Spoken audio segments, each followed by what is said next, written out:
சாய்ராம். சாய்பாபாவின் சரித்திரம். சாய் குடும்ப உறவினர்கள் அனைவருக்கும் என் இனிய காலை வணக்கம். இன்று பிறந்த நாள் காணும் மற்றும் மணநாள் காணும் அனைத்து சகோதர சகோதரிகளுக்கும் எங்களது இனிய வாழ்த்துக்கள். நாம் நம் பிரார்த்தனைகள் மற்றும் வேண்டுதல்கள் பலிக்க நம் சாய்பாபாவின் பொற்பாதங்களில் நம் கோரிக்கைகளை தொடர்ந்து 48 நாட்கள் சங்கல்பம் செய்து கொண்டு பிரார்த்தனாஷ்டகம் செய்வோம். சாய்பாபாவின் ஆசிர்வாதங்களோடு நம் பிரார்த்தனைகள் மற்றும் வேண்டுதல்கள் நிறைவேறி சாய்பாபாவின் அருள்மழை பெற்று மகிழ்ச்சியோடு வாழ்வோம். ஓம் சாய்ராம்.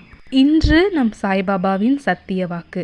என் அன்பின் பிரியமே, ஒரு பொருளை உன் கையில் இருந்து நீ தொலைக்கும் பொழுது, உன் வாழ்க்கையில் இருந்து அதை இழக்கும் பொழுது நீ சொல்ல முடியாத அளவிற்கு அவதி உறுகின்றாய், துன்பங்களை சந்திக்கின்றாய், துயரத்தில் உழல்கின்றாய், நான் இதை இழந்துவிட்டேனே என்று கதறுகின்றாய். இந்த நேரத்தில், உன்னுடைய இக்கட்டான இந்த நேரத்தில் நான் வந்து உனக்கு நடப்பதெல்லாம் நன்மைக்கே என்று கூறினால் அதை உன் மனம் எப்படி ஏற்றுக்கொள்ளும்? ஆனால் சற்று பொறுமையாக, சற்று மௌனமாக, சற்று மனதில் சாந்தப்படுத்தி கொண்டு நீ யோசித்தால், உன் கையில் இருந்து தவறிவிட்டதாக எண்ணுகின்றாயே, நீ இழந்துவிட்டதாக எண்ணி ஏங்குகின்றாயே, அது உன் வாழ்விற்கு அவசியமானதாக இல்லாமல் இருக்கும், அல்லது அதுவே உனக்கு ஆபத்து நிறைந்ததாகவும் இருக்கும். ஒன்றை தீர்க்கமாக நம்பு. இந்த சாய் உன் கையில் இருக்கும் நன்மைகளை ஒருபொழுதும் பறித்து கொள்வதில்லை. உனக்கு ஏற்படும் பாதகமான சூழ்நிலையையும், உனக்கு வேண்டாதவற்றையும், உனக்கு தீங்கிழைக்க கூடியவற்றையும் தான் உன் கையிலிருந்து நான் பறித்து கொள்வேன். அவற்றிலிருந்து உன்னை பாதுகாப்பதற்காகவே உன்னை அவைகளிலிருந்து விலக்கி வைப்பேன் என்று. அது புரியாமல் நீ அழுது கொண்டிருக்கின்றாய். ஆனால் ஒரு காலகட்டத்தில், ஒரு நேரத்தில் உன் மனது அமைதி அடையும் பொழுது இதை நீ நன்றாக புரிந்து கொள்வாய். நல்லதே நடக்கும். ஓம் சாய்ராம். இன்று நாம் எதிர்பார்க்கும் ஒரு இனிமையான செய்தி கிடைக்க சிறப்பு பிரம்ம முகூர்த்த பிரார்த்தனாஷ்டகம். பிரார்த்தனாஷ்டகம்.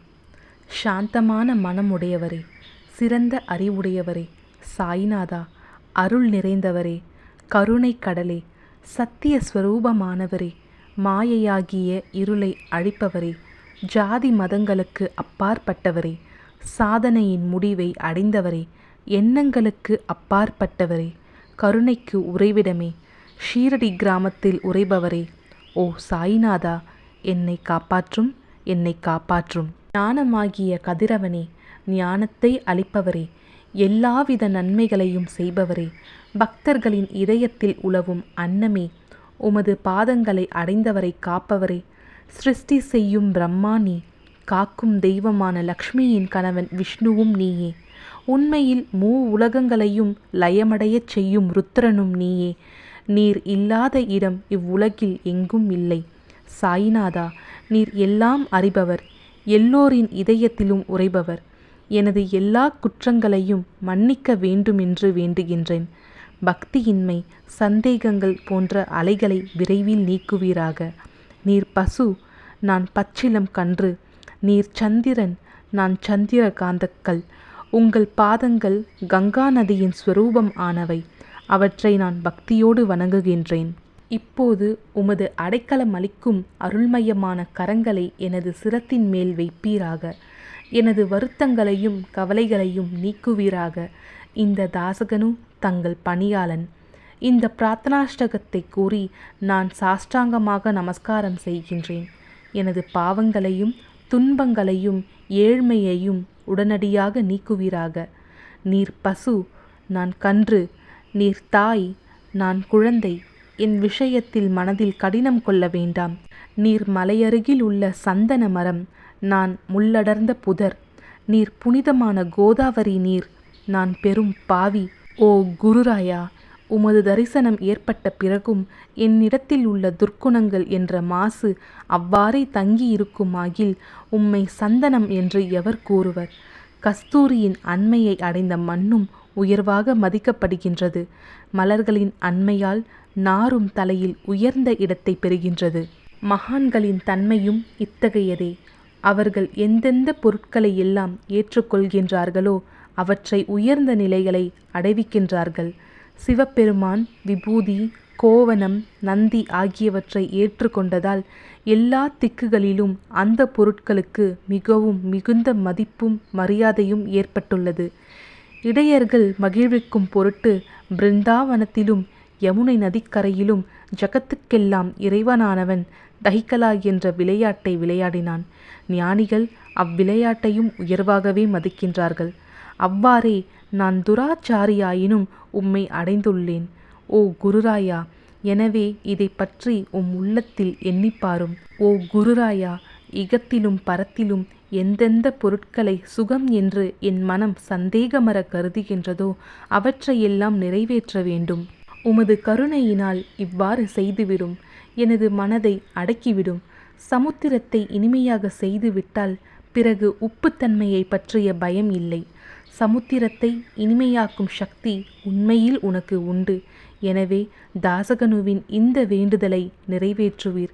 என்னிடம் என்னென்ன குறைகள் உள்ளனவோ அவை அனைத்தும் உமதே. சித்தர்களுக்கெல்லாம் அரசனான உமக்கு குறை என்பது பொருந்தாது. இப்பொழுது அதிகமாக சொல்வது எதற்காக? நீரே எனக்கு ஆதாரம். தாயினுடைய இடுப்பில் உள்ள குழந்தை இயல்பாகவே பயமுற்று இருக்கின்றது. ஓ மகாராஜா, இந்த துதியை எவரெவர் அன்புடன் படிக்கின்றார்களோ அவர்களுடைய விருப்பங்கள் நிறைவேற்றுவீர். இந்த துதியை படிப்பவர்களின் 3 வித தாபங்களும் 1 ஆண்டுக்குள் விலகிவிடும் என்பதே இந்த துதியின் மேல் உமது நிரந்தரமான அருளாசியாக இருக்கட்டும். ஸ்நானம் முதலியவற்றை செய்து முடித்த பின், சுத்தமாக ஆனபின், உங்களது மனதில் சுத்தமான பக்தியோடு தினமும் இந்த துதியை படிக்கவும். இவ்வாறு செய்ய முடியாவிட்டால் ஒவ்வொரு வியாழக்கிழமை அன்றும் மனதில் சத்குரு மூர்த்தியை இருத்தி படிக்கவும். அதுவும் கூட இயலாவிடில் ஏகாதசி தோறும் அதன் விளைவுகளை பார்ப்பதற்காக இந்த துதியை படியுங்கள். துதியை படிப்பவர்களுக்கு இறுதி கணக்கில் உயர்ந்த நிலையை குருமூர்த்தி அளிப்பார்.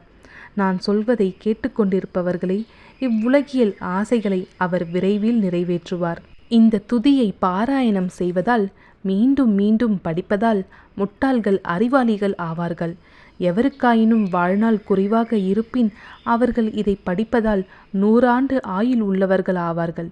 இந்த துதியை படிப்பதால் செல்வத்திற்கு குறைவு இருந்தால் குபேரன் அவர்களது இல்லத்திற்கு வந்து பணி செய்வான்.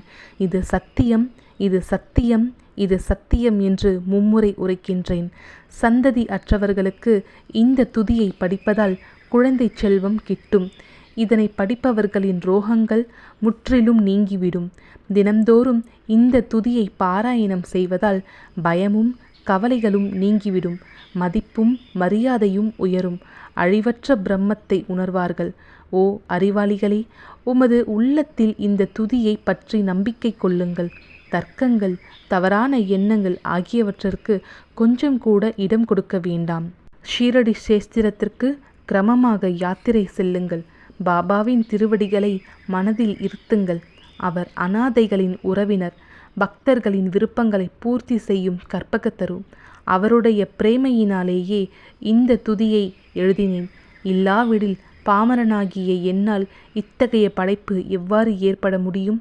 சக ஆண்டு 1918 ஆண்டில் பாத்ர பத மாதம் சுத்த பக்ஷத்தில் கணேச சதுர்த்தி திதி அன்று திங்கட்கிழமை 2வது பிரகாரத்தில் புனிதமான நர்மதா நதி தீரத்தில் மகேஸ்வரர் என்ற க்ஷேத்திரத்தில் ஸ்ரீ அகல்யா தேவியின் சன்னதியில் ஸ்ரீ சாயிநாத ஸ்தவன மஞ்சரி நிறைவடைந்தது.